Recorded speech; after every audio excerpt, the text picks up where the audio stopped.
ولو أن قرآنا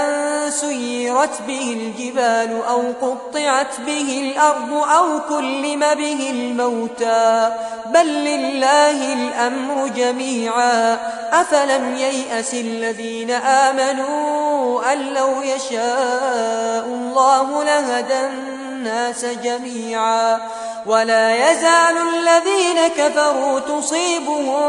بما صنعوا قارعة أو تحل قريبا من دارهم حتى يأتي وعد الله